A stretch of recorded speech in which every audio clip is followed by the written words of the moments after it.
Praise the lord. Hallelujah. చేతులెత్తుదామా. Hallelujah. ప్రభు మిమ్మల్ని దీవించి ఆశీర్వదించి బలపరిచి నడిపించును గాక. కూడి వచ్చిన మీ అందరికీ ప్రభు అయిన యేసుక్రీస్తు నామంలో హృదయపూర్వక వందనాలు. అంత రీతిగానే ఈస్టర్ శుభాకాంక్షలు తెలియజేస్తున్నాను. దేవుడు మిమ్మల్ని మీ కుటుంబాన్ని దీవించి ఆశీర్వదించి బలపరిచి నడిపించును గాక.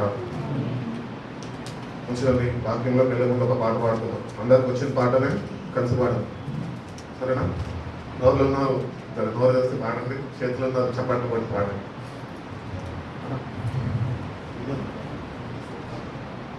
పునరుత్థానుడా నా యేసయ్యా, పునరుత్థానుడా నా యేసయ్యా, మరణము గెలచి బ్రతికించితివి నన్ను, మరణము గెలచి బ్రతికించితివి నన్ను. స్తుతి పాడుచు నిన్ను ఘనపరచుచు ఆరాధించెదనిలో జీవించుచు. స్తుతి పాడుచు నిన్ను ఘనపరచుచు ఆరాధించెదనిలో జీవించుచు.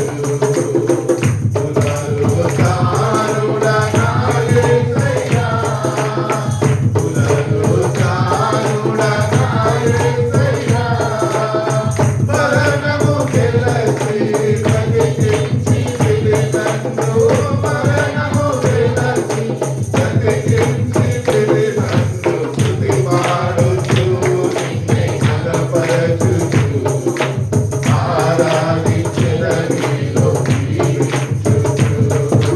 స్తుతి పాడుచు నిన్ను ఘనపరచుచు ఆరాధించెదనిలో జీవించుచు. నీ కృప చేతనే నాకు నీ రక్షణ భాగ్యము కలిగిందని. నీ కృప చేతనే నాకు నీ రక్షణ భాగ్యము కలిగిందని. పాడగా ఊపిరి నాలో ఉన్నంత వరకు, పాడగా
వాక్యంలోకి వెళ్దామండి. ప్రతిసారి ఈస్టర్ సర్వీస్కి వచ్చినప్పుడు మత్తయి సువార్త నుంచి లూకా సువార్త నుంచి మనము ధ్యానిస్తూ వస్తాము. కాబట్టి వాళ్ళు సమాధి దగ్గరికి వెళ్ళడము, సమాధి తీసి ఉండడము, వాళ్ళు వెళ్ళి మళ్ళా శిష్యులకి వాళ్ళు చెప్పడము, వాళ్ళు కూడా వచ్చి చూడడము. కాబట్టి ఇవన్నీ మనము ఎరిగి ఉన్న వాక్యాలు. ఇవన్నీ ఎమ్మాయి మార్గంలో ఇద్దరు వ్యక్తులు నడుచుకుంటూ పోతున్నప్పుడు ఉదాహరణైన యేసయ్య వాళ్ళని ఎదుర్కొని ఎక్కడికి వెళ్ళుచున్నారు మీరు, ఏమి జరిగింది అన్నప్పుడు మీకు తెలియదా అని వాళ్ళు ప్రభుని గుర్తించక వాళ్ళు ప్రభుతో ఒక చక్కటి సంభాషణ అక్కడ ఆ ఎమ్మాయి మార్గంలో మనము చూస్తుంటాం. ఇవన్నీ విషయాలు మనకు తెలిసినవే. కానీ ఈ అంత్యదినాల్లో ఉంచిన మనము యేసు ప్రభు పునరుద్ధారుడు అయినాక మన కొరకు ఏమి చేయగలుగుతున్నాడు? ఒక 5 అంశాలు మాత్రమే మీతో నేను పంచుకోవాలని ఆశించాను. కాబట్టి నన్ను ప్రేమించాడు, కల్వరి సిల్వర్కి తను తాను అప్పగించుకున్నాడు. నీ కొరకు నా కొరకు మహాశ్రమలను ఆయన అనుభవించి ఉన్నాడు. అంత మాత్రమే కాక తన ప్రాణాన్ని దారపోసి ఆయన సమాధి చేయబడి 3వ దినమందు ఆయన తిరిగి లేచి ఉన్నాడు. కాబట్టి ఎంతమందికి యేసయ్య తెలుసు? చేతులు చూపిస్తారు ఒకసారి.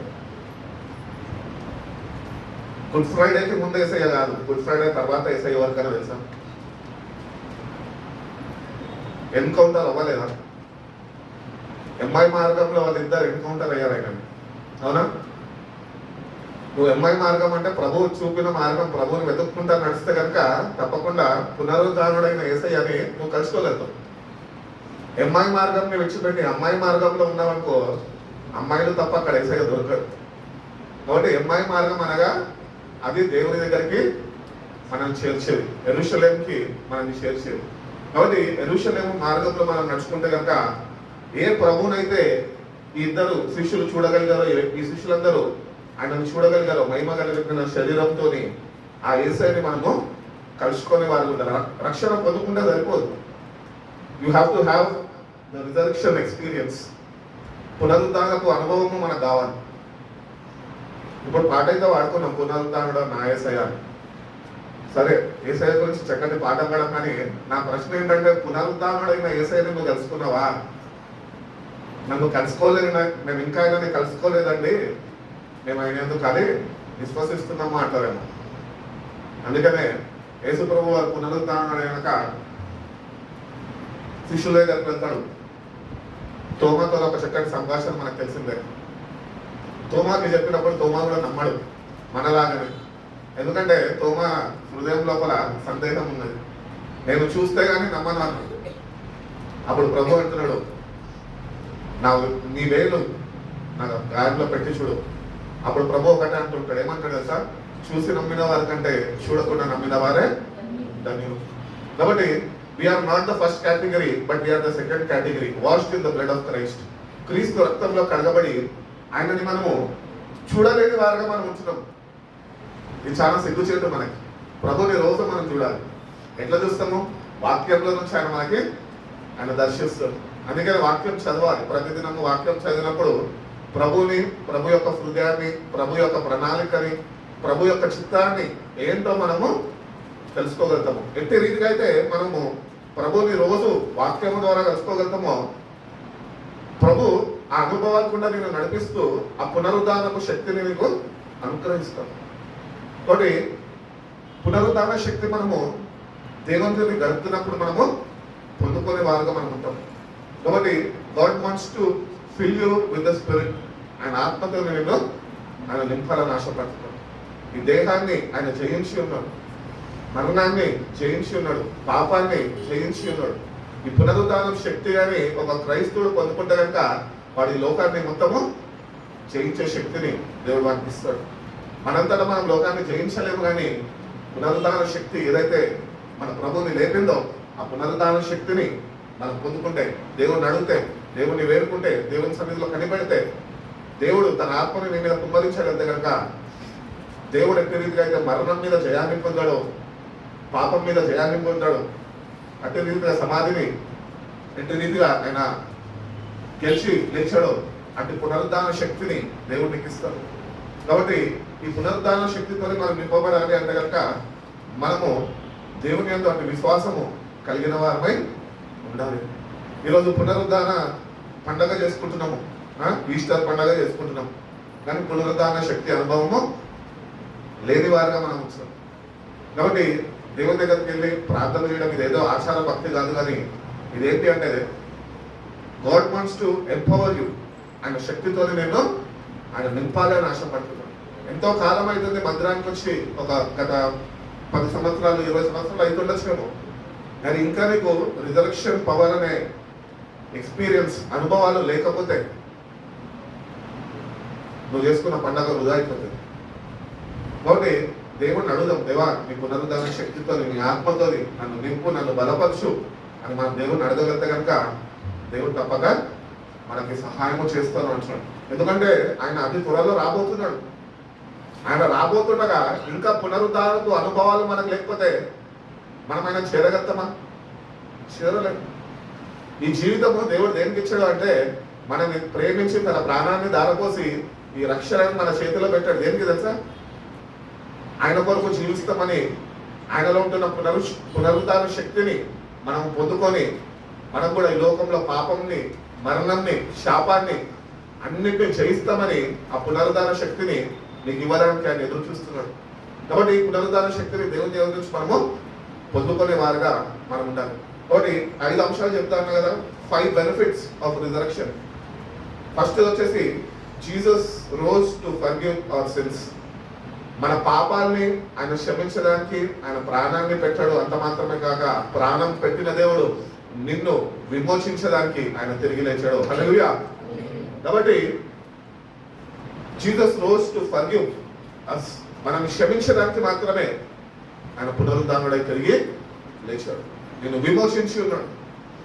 కాబట్టి దేవుని దగ్గరకు వచ్చిన మనము అపోస్తుల కార్యాలు 13వ అధ్యాయము 37వ వాక్యం మనం చూసుకుంటే ఒక చక్కటి మాట ఉంటుంది, చూడండి అక్కడ. అపోస్తుల కార్యాలు 13వ అధ్యాయము 37వ వాక్యము.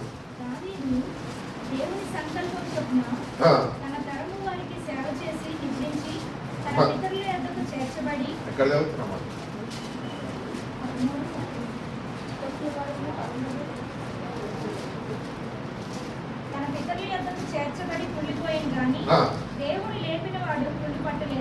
దేవుడు లేపిన వాడు పుల్లు పట్టలేదు.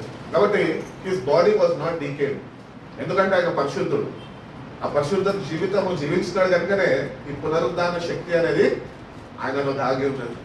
కాబట్టి మనం కూడా పరిశుద్ధ జీవితము జీవించగలితేనే మనం భౌతికంగా చనిపోయి మనం కూడా సమాధి చేయబడినప్పుడు నీ జీవితంలో ఆ పునరుద్ధాన అనుభవము, ఆ పరిశుద్ధత నీలో ఉంటే అప్పుడే నీ సమాధి కూడా తెరవబడుతుంది, నువ్వు లేపబడతావు. అందుకనే తెస్సలోనికీయులకు రాసిన పత్రికలో భక్తుడైన పౌలు అంటుంటాడు కదా, క్రీస్తునందు మృతులైన వారు ధన్యులు, వాళ్ళు మొదట లేపబడతారు. కాబట్టి క్రీస్తునందు ఉండాలి మనం. అంటే క్రీస్తునందు ఉండాలి అంటే బైబిల్ పట్టుకొని తిరగాలి. క్రీస్తునందు ఉండాలి అంటే ఆయనతోని సావాసం చేస్తున్న మనము మనలో ఉంటున్న పాపాన్ని తొలగించుకొని ఆయనలో ఉన్న పరిశుద్ధతతోనే మనం కప్పబడాలి.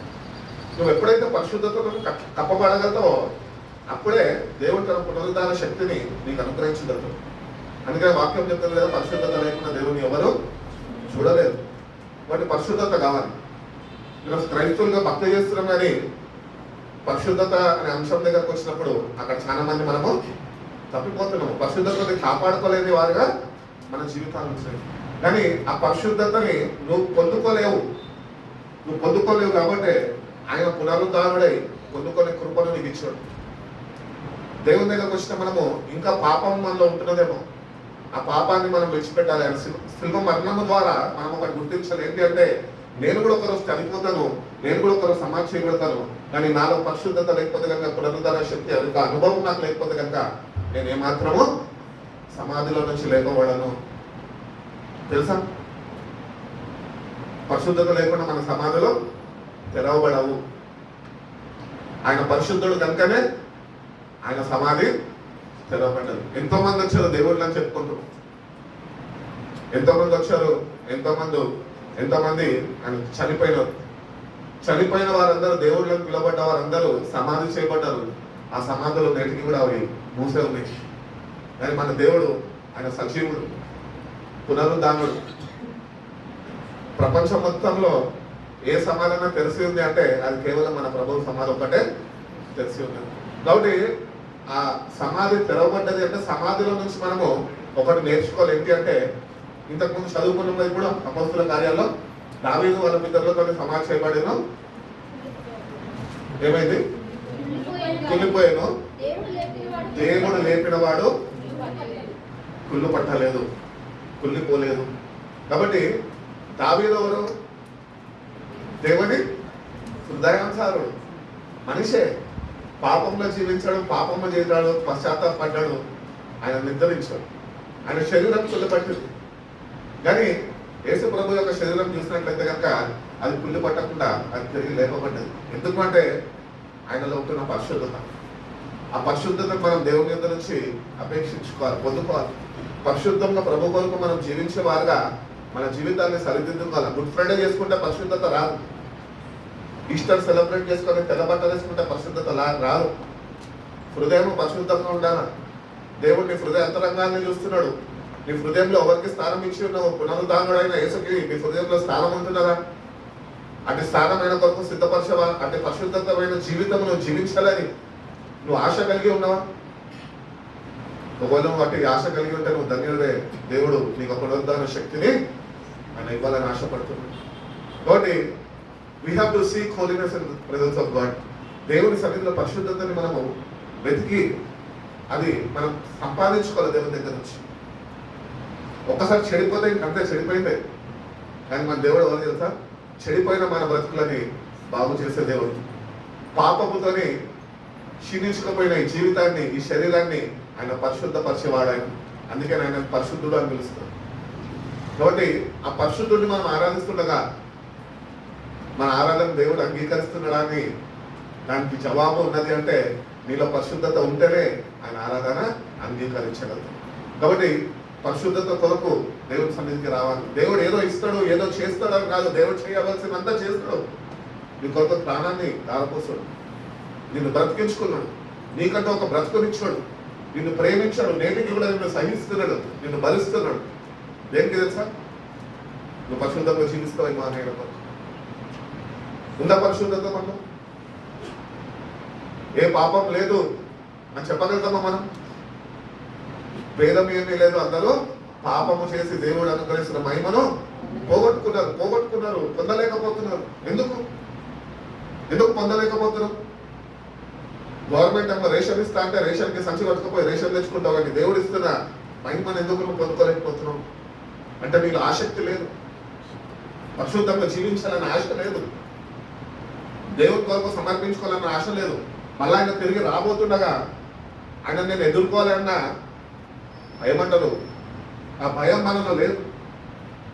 ఏదో క్రైస్తవులంగా వస్తున్నాం, పోతున్నాం, ప్రభు వస్తాడు ఆయన దగ్గర కలుసుకోబోదాం అనుకుంటున్నాం, కలుసుకోలేము. పరిశుద్ధత కావాలి. దేవుడు నిన్ను పరిశుద్ధపరుస్తాడు. ఆయన రక్తాన్ని నిన్ను చిందించాడు. దేనికి తెలుసా? నీలో ఉంటున్న ప్రతి ఒక్క పాపంని కడిగివేయడానికి. నువ్వు చనిపోయినాక, నీ యాత్రను ముగించుకున్నాక, సమాధి చేయబడినాక నీ శరీరం కుళ్ళి పట్టకుండా ఆయన పునరుద్ధార శక్తితో నింపాలని, ఆయన మధ్యాకాశంలో రాబోతుండగా నీ సమాధి తెరవబడాలని ఆయన పునరుద్ధానుడై తిరిగి లేచాడు. పరిశుద్ధత లేకుండా పాపంలోనే నీ బ్రతుకుని నువ్వు కొనసాగించేసి పాపపు స్థితిలోనే నువ్వు చనిపోతే కనుక ప్రభు కోరుకుంటున్న రీతిగా ప్రభు యొక్క ఆశయాల్ని మనం నెరవేర్చలేని వారుగా మన సమాధులు ముయబడి ఉంటాయి.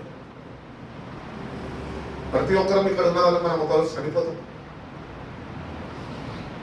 అయ్యో నేను చనిపోతే ఏమవుతుంది అనుకుంటామేమో. వెళ్ళిన బాధ తెలుస్తుంది. ఉన్నోళ్ళు ఏం చేస్తారు? ఒక రోజు, 2 రోజులు, 4 రోజులు దినాలు జరుపుకొని మర్చిపోతారు.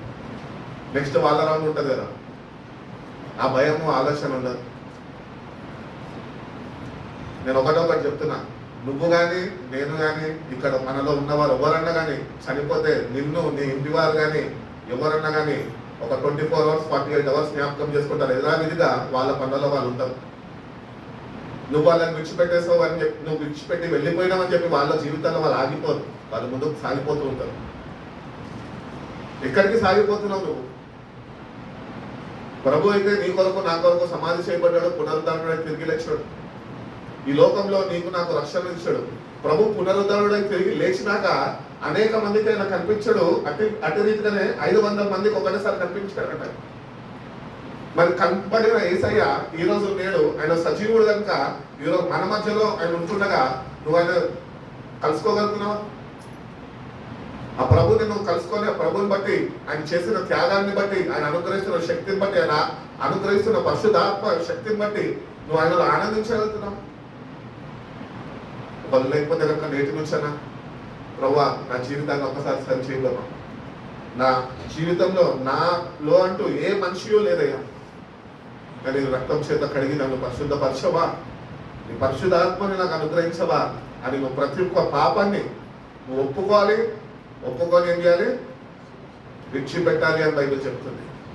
మనలో ఉంటున్న పెద్ద పొరపాటు ఏంటి తెలుసా? ఒప్పుకుంటాము, విడిచిపెట్టము, దాన్ని కప్పుకుంటాము. కానీ ప్రభువుకు తెలుసు నీలో ఏమి దాగి ఉందో. అంతా ఆయనకి బట్టబయలైపోయి ఉన్నది. నువ్వు ఎట్లాంటి వ్యక్తిని, నీ హృదయంలో ఏమున్నది, దేవునితో నింపబడ్డావు, దేవుని ఎంత ప్రేమిస్తున్నావు, దేవునితో ఎంత సావాసం కలిగి జీవిస్తున్నావు, రక్షణ పొందుకున్న నువ్వు రక్షణను ఎట్టి రీతిగా కాపాడుకుంటున్నావు, సమస్తము ఆయనకు తెలుసు. మనం నటించక్కర్లే ఆయన దగ్గర. నీ నాటకాలు ఆయన దగ్గర, నా నాటకాలు ఆయన దగ్గర పనికిరావు. తేట తెల్లని హృదయంతో దేవుని దగ్గరికి రా. ఉన్నది ఉన్నట్టు దేవుని దగ్గర ఒప్పుకో.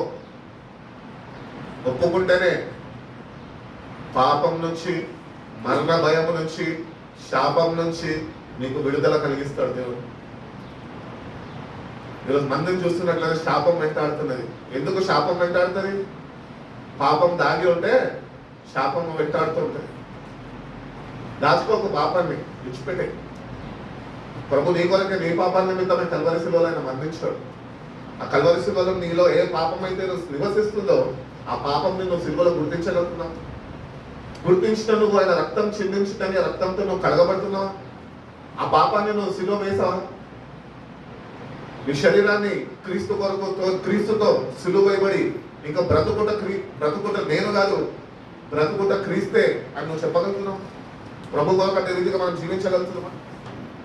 అటు రీతిగా మనం జీవించాం, కానీ ఈస్టర్ అయితే సెలబ్రేట్ చేసుకోవాలని ఆశపడుతున్నాం. సెలబ్రేషన్స్ ఉండాలి, మంచిదే, కాదంటలే. ఎందుకంటే మనకు ఉన్నవే 2-3 పండుగలు. ఈస్టర్ ఒకటి, గుడ్ ఫ్రైడే ఒకటి, క్రిస్మస్ ఒకటి, ఇంకా అందరు జరుపుకొని న్యూ ఇయర్ ఒకటి.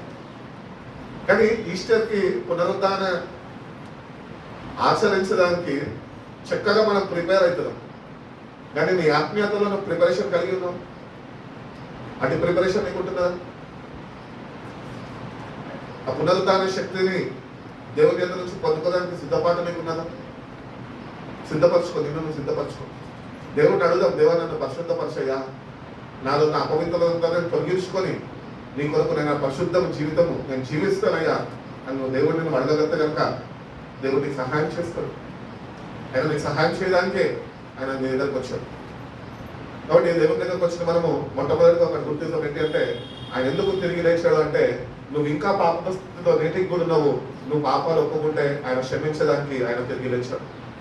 రెండోదిగా మనం చూసుకుంటే కనుక అదే అపోస్తుల కార్యాలు 38వ వాక్యం 13:38. కాబట్టి సహోదరులారా, మీ క్రియల ద్వారానే నీకు ఈయన ద్వారానే పాప క్షమాపణ ప్రచురమగుచున్నదు అని మీరు మోషే ధర్మశాస్త్రం వలన ఏ విషయములలో మోషే ధర్మశాస్త్రం ప్రకారము ఏ విషయాల్లో అయితే నీతిమంతులుగా తీర్చిదిద్దబడలేకపోతేమో ఆ విషయం అన్నిట్లో విశ్వసించు ప్రతి వాడును ఈయన వలననే నీతిమంతుడుగా తీర్చబడిననియు మీకు తెలియను గాక. కాబట్టి యేసు ప్రభుని కొరకు ప్రాణము దారపోసి నీ పాపాన్ని క్షమించడానికి రక్తాన్ని చిందించి నిన్ను విమోచించుకున్నాడు. ఆయన తిరిగి లేచాడు. ఆయన నేటికి కూడా ఆయన నాతో ఉంటున్నాడు, నా పాపాన్ని క్షమిస్తాడు అని అట్టి విశ్వాసం నీకు ఉండాలి. విశ్వాసం కావాలి. విశ్వాసం ఉంటే సరిపోదు. బైబిల్ ఏం చెప్తుంది? క్రియలతో కూడిన విశ్వాసం కావాలంట. క్రియ ఉండాలా. దేవుడు ఉన్నాడు, నన్ను క్షమిస్తాడు, ఆయన కార్చిన రక్తం చేత నన్ను కడుగుతాడు, నా ప్రతి ఒక్క పాపం నుంచి నన్ను విడిపిస్తాడు, నన్ను విమోచిస్తాడు అని నువ్వు నమ్మి నువ్వు మోకరించి ఆయన దగ్గర ప్రార్థన చేయాలి. అది క్రియ. మందిరానికి రావడం క్రియ కాదు, ఇది ఒక అలవాటు మనకి. ఆదివారం కూడుకుంటాం. సంఘంగా సమాజంగా కూడడము మానవుతో చెప్పే విధంగా మనం కూడుకుంటున్నాం. కానీ నీ వ్యక్తిగత జీవితంలో అట్టి విశ్వాసం నువ్వు ప్రదర్శించగలుగుతున్నావా? అట్టి రీతిగా ప్రభుత్వం నువ్వు సాహసించగలుగుతున్నావా? అట్టి రీతిగా ప్రభుత్వం నువ్వు జీవించగలుగుతున్నావా? ఈ లోకంలో జీవిస్తే ఏమో రాదు. ప్రభు కొరకు జీవించు. ఈ లోకంలో ప్రభుతోని జీవించు. ప్రభుత్వాన్ని మనం జీవించే వారుగా మనం ఉండాలి. వేటి చేత అయితే మనము తీర్చిదిద్దబడలేదో, కానీ ఈయన ద్వారా మనము నీతిమంతులుగా ఎంచబడ్డాం విశ్వాసం మూలంగా. కాబట్టి ఈస్టర్ సండేకి సెలబ్రేట్ చేసుకుంటున్నా మనము ఏ విశ్వాసంతో నువ్వు ఏసై దగ్గరకు వచ్చి ఉన్నావు ఈరోజు? ఎట్టి విశ్వాసం నీకు ఉంటున్నది? నీలో ఎట్టి విశ్వాసం ఉన్నది? దేవుడి మీద నాకు సంపూర్ణ విశ్వాసం ఉంది అని చేసి చెప్పగలుగుతావా? ఏదేమైనా కానీ నా ప్రభుకు తెలుసు అని నువ్వు నమ్మగలుగుతావా? చెప్పలేరా? నమ్మలేరా? మరి ఎందుకంటే ఈస్టర్ జరిపించుకోవడం ఎందుకు? ఈస్టర్ పండుగ చేసుకోవడం, ఆచరించడం ఎందుకు? నా ప్రభుకి సమస్తము తెలుసు, నా ప్రభు నాకు సమస్తము చూసుకుంటాడు, నా ప్రభు నన్ను నడిపిస్తాడు అని విశ్వాసం లేదా? ఆ విశ్వాసంతోనే రమ్మంటున్నాడు ఆయన దగ్గరికి. ఏమో అన్నేంది ఇట్లా ప్రశ్నిస్తున్నాడు ఈస్టర్ రోజు అని చెప్పి ముఖాలు అట్లా పెడితే నేనేం చేయగలుగుతా? ఏమైంది మీ విశ్వాసము? ప్రభు నీ కొరకే కదా ఆయన కల్వరి శిలువలో గాయపరచబడ్డాడు, శ్రమపడ్డాడు, నీ కొరకే సమాధి చేయబడ్డాడు. ఆయన 3 దినములు ఆయన సమాధిలో ఉన్నాడు అనుకుంటున్నాం మనం. ఆయన చనిపోయినాక ఆయన నీ కొరకు నా కొరకు పాతాళం యొక్క శ్రమలను కూడా అనుభవించి వచ్చినాడు అని బైబిల్ చెప్తున్నాడు. నరకంలోకి వెళ్ళాడంట ఆయన. అక్కడ ఉన్న వాళ్ళకి సువార్తని ప్రకటించాడంట. అంటే మళ్ళా వాళ్ళని నరకం నుంచి రక్షించడానికి కాదు, నేను సజీవమైన దేవుడిని అంటూ ఒకడు ఉన్నాను అని వాళ్ళకి కనపరుచుకునేదానికి. కాబట్టి ఆ భయంకరమైన ఘోర నరకం నుంచి నిన్ను నన్ను తప్పించడానికి ఆయన పునరుద్ధానుడే తిరిగి లేచాడు. ఆ పునరుద్ధాన శక్తిని మనం పొందుకోగలనే, ఆ శక్తితో మనం నింపబడగలనే మనం ఆ భయంకరమైన నరకం నుంచి మనం తప్పించబడగలం. కాబట్టి దేవుని దగ్గరకు వచ్చిన మనము ఆయన ఎందుకు సంపూర్ణ విశ్వాసము మనకు ఉండాలి. రేపటి దినం ఏమైతుందన్న సందేహం మనలో ఉండద్దు. ఒకటి దేవుని బిడ్డలను గుర్తించాలి. ఏంటంటే ఫ్యూచర్ ప్లాన్స్ అవి ఏమి ఉంటాయో దేవుని చేతిలో ఉన్నాయని గుర్తించాలి. నువ్వు ఫ్యూచర్ ప్లాన్స్ వేసుకొని దాంట్లో కష్టాలు పాలైపోయి దేవుడా అని చెప్పి దేవుని దగ్గర రావడం కాదు ఈస్టర్ సెలబ్రేట్ చేసుకోవడం అంటే. ప్రభు ఎన్నోసార్లు చెప్పాడు, దేని గురించి నువ్వు చింతించద్దు. యాకోబు రాసిన పత్రికలు అంటున్నాడు, నా చింత యావద్దు, నీ చింత యావద్దు నా మీద మోపు, నేను నీ గురించి చింతిస్తున్నా అంటున్నాడు. దేనికి? ప్రభు నీ కొరకు ప్రాణం పెట్టి పునరుద్ధరణ తిరిగి లేచినాక కూడా why he still worried about you? Because you are still living in the sin. ఎందుకు ప్రభు నీ గురించి చింతిస్తున్నాడు అంటే నువ్వు ఇంకా పాపపు స్థితిలోనే పడి ఉన్నావు, పాపంలోనే పట్టబడి ఉన్నావు. ఇంకా నువ్వు విడుదల పొందుకోలే, ఇంకా పరిశుద్ధతను దేవుని దగ్గర నుంచి పొందుకోలే. పాపముతోనే దేవుణ్ణి ఆరాధిస్తున్నావు, పాపంతోనే ప్రార్థన చేస్తున్నావు, పాపంతోనే కానుకలు సమర్పిస్తున్నావు. పాపము నిన్ను ఏలుతున్నది. పాపాన్ని నువ్వు అనగతొక్కలేక, దేవుని శక్తిని పొందుకోలేక నీ జీవితాన్ని నువ్వు ముందుకు కొనసాగిస్తున్నావే. చనిపోతే ఎక్కడికి వెళ్ళిపోతావు? నేటికన్నా ఆ పునరుద్ధాన దినము చేసుకోవడం కాదు, కానీ ఆ పునరుద్ధాన శక్తితో నింపబడాలని ఆసక్తి మనలో ఉండాలి. గత 2 సంవత్సరాల క్రితం ఒక ప్రసంగం చెప్పాను, సమాధిలో దాగి ఉంది పునరుద్ధాన శక్తి. తెలుసా మీకు? అది మరణం రాగానే భయం వస్తుంది మనలో, కానీ పునరుద్ధాన శక్తితో నీకు సావాసం ఉంటే మరణాన్ని సంతోషంగా ఎదుర్కోగలుగుతావు. శిష్యులందరూ కూడా మరణించడానికి కారణం ఏంటి తెలుసా? వాళ్ళ ప్రాణాలు వాళ్ళు అప్పగించుకున్న ప్రభు కొరకు. ఎందుకు తెలుసా? ఆ పునరుద్ధాన శక్తి ఏంటో వాళ్ళకి తెలుసు. నీకు తెలుసా? Do you know the resurrection power of Jesus Christ? తీర్మానం చేసుకో, ప్రభు కొరకు జీవిస్తాను. ఈ లోకంలో జీవిస్తే లోకంతో మోసపోతావు, లోకంతోనే అంతమైపోతావు. పునరుద్ధాన శక్తి కావాలి మనకి. దేవుని ఆత్మతోని మనం నింపబడాలి. మరణాన్ని జయించాడా ప్రభు? మరణాన్ని జయించాడు. ఈరోజు క్రైస్తువులుగా పిలువబడుతున్నారు, మరి మరణ భయంతో పీడింపబడుతున్నాం. కొంచెం అనారోగ్యం రాగానే ఏమైపోతారో అంటే నీకు ప్రభు తెలియదు. ఇంకా ప్రభు నువ్వు తెలుసుకోలే, ప్రభు నువ్వు కలుసుకోలే, ప్రభు యొక్క సంపూర్ణ విశ్వాసము నువ్వు కలిగి జీవిస్తలేదు. అల్ప విశ్వాసులారా ఏమైంది మీ విశ్వాసం అంటున్నాడు ప్రభు. ప్రభుని అడుగుదాం. నేటి నుంచి ప్రభా నా కొరకు మరణించి సమాధి చేయబడి నరక బాధని కూడా నువ్వు అనుభవించి పునరుద్ధరణై తిరిగి లేచావు. నేను అల్ప విశ్వాసంలోనే నేను పడి ఉన్నా ప్రభా. నా విశ్వాసాన్ని నువ్వు బలపరచవా, నా విశ్వాసాన్ని నువ్వు అధికపరచవా, నన్ను కూడా క్రీస్తు అనే బండ మీద స్థిరపరచవా ప్రభు అని మన దేవుని అడగలిగితే కనుక ఆయన స్థిరపరుస్తాడు. నిన్ను స్థిరపరచడానికి ఆయన వచ్చాడు. ఈ లోకంలో కాదు, ఆయన రాజ్యంలో నువ్వు స్థిరపడాలి. చనిపోయినా కానీ ఆ రాజ్యంలోకి వెళ్ళడం కాదు, ఇక్కడ జీవిస్తున్నప్పుడు ఆయన రాజ్యాన్ని నువ్వు అనుభవించిన వాడిగా ఉండాలని పునరుద్ధాన శక్తిని ఇస్తా అంటున్నాడు ప్రభు. కాబట్టి పునరుద్ధాన శక్తి కొరకు దేవుని సన్నిధిలో మనం వేచి ఉంటే కనుక దేవుడు తప్పక ఈ 2026లో ఆయన అతి త్వరలో రాబోతుండగా ఆ పునరుద్ధాన శక్తి యొక్క అనుభవాలు కూడా నిన్ను నన్ను ఆయన నడిపించాలని ఆయన ఆశపడుతున్నాడు అని దేవుడు తెలియదు. కొరింథీయులకు రాసిన మొదటి పత్రిక 15వ అధ్యాయము 17వ వాక్యం ఒక మాట చూడు.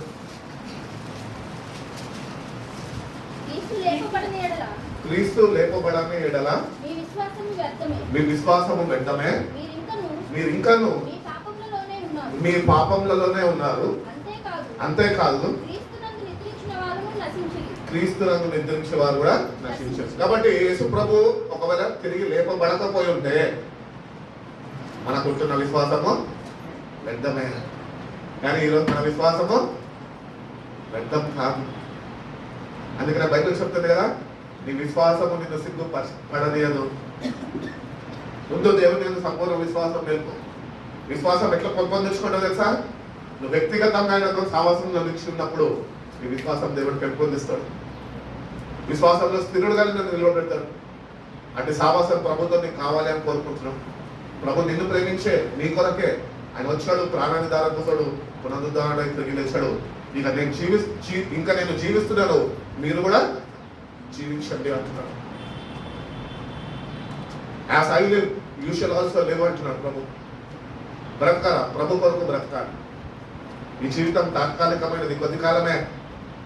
ఎంత నువ్వు ఆరాటపడినా, ఎంత నువ్వు కూడబెట్టుకున్నా, ఎంత నువ్వు ఏది చేసుకున్నా, ప్రభు కొరకు నువ్వు ఏం చేయకపోతే ఒకరోజు నువ్వు నశించిపోతావు అని బైబిల్ చెప్తుంది. నేను తిరిగి బ్రతికాను కనుక మీరు కూడా బ్రతుకుదురు అంటున్నాడు ప్రభు.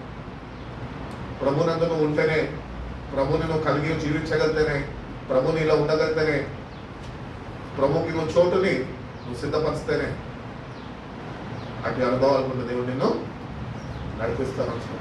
కాబట్టి ప్రభు లేచినందుకు ఈరోజు విశ్వాసులకు పిలువబడుతున్న మనము నీ విశ్వాసం వ్యర్థమైపోయిందేమో, ఇంకా ప్రభునందు సంపూర్ణ విశ్వాసం నీకేదేమో.